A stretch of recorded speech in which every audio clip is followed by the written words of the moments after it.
As some of you may know, I've been shooting almost exclusively on Canon and Blackmagic cameras for a good while now. Well, I've kind of had some thoughts in the back of my mind, like, considering switching to Sony for a little while, but it always came back to the color science. I was always afraid of switching because I just thought, well, I've heard that the color science isn't that great. And yeah, I mean, back in the old days before the A7S III, the color science was pretty bad back then. That's just how it was. But it's gotten a little better since then. A local videographer offered to do some tests with me. We shot the same shot with both my Blackmagic Pocket 6K Pro camera and with his Sony FX30, and I was really surprised at the results. I mean, you can see them here. Like, there are some shots that I think looked better on the Sony than the Blackmagic camera. And I was really surprised to see that because I was always under the assumption that Blackmagic cameras, the color science looked better for almost everything. Now, keep in mind, I'm using the Phantom LUTs for all of my cameras. I own them for just about every camera that I've used. So that's Sony, Blackmagic, DJI cameras, and now Sony cameras. So in this footage that you're seeing, it is Phantom LUTs for every camera, and for the most part, they pretty much match the colors to a T, for every camera. So it makes it pretty easy to match the colors between cameras. But I was really curious, if I use Phantom LUTs on Sony cameras, will it look about the same as my Blackmagic? Well, that didn't really happen. I mean, there are definitely some differences between the two. And I gotta say, I kind of liked a lot of what the Sony was putting out better than the Blackmagic. So, yeah, just gonna tell you guys right now, I ended up selling my Blackmagic camera and my Sony R6 Mark II. Those are the two cameras I was mainly using. And I ended up getting a Sony FX3. So I liked it that much. I was really impressed with it. He showed me his rig and everything. Like, he had like a cinema rig set up, and I kind of put together something similar with my rig. And what you're seeing right now is filmed on my Sony FX3.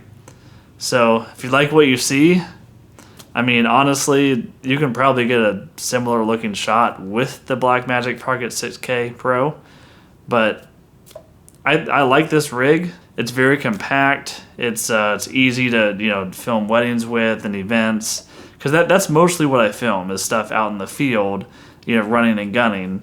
And I feel like the FX3 is perfect for that. It's a very compact, versatile camera.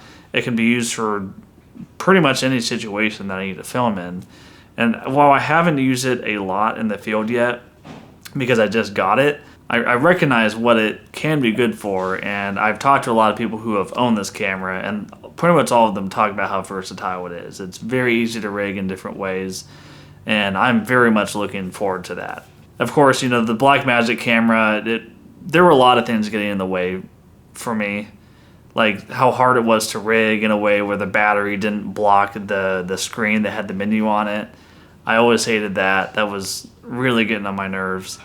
And then my Canon R6 Mark II, it was okay. It's just there were so many things that, Canon, it's a DSLR camera, so it's really not meant for video. It's more of a hybrid camera, and it definitely had more priorities for photo than video, and it was showing. For example, when I was using a monitor, I couldn't have the screen on both the built-in camera monitor and the external one on top. And if I ever brought up a menu, it would only be on the monitor, and it would just completely disable the monitor in my camera while I'm showing the video on the external monitor. And I hated that, because that means I couldn't do any touch to focus. Like the menu would always show up on the external monitor. I just didn't like that very much. It took away from the experience.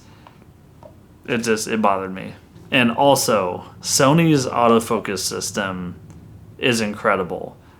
Before, with my Canon Blackmagic camera, I almost exclusively shot with manual focus, Well, because one, the Blackmagic cameras they don't have continuous autofocus, so you didn't want to, you pretty much had to use manual focus on those. But on the Canon camera, in the times that I tried using autofocus, it didn't work that well. And with the Sony cameras so far, I haven't really had any issues. It hasn't lost my face any times. When I want it to focus on something, it stays focused on that thing. The object tracking is flawless. Like, I've had zero issues with it. And I feel pretty confident just using autofocus on this camera.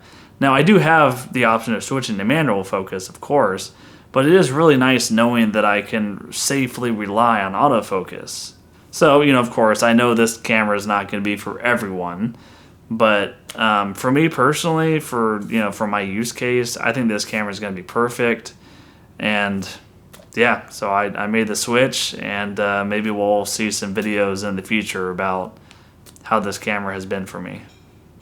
Catch you guys in the next one. See ya.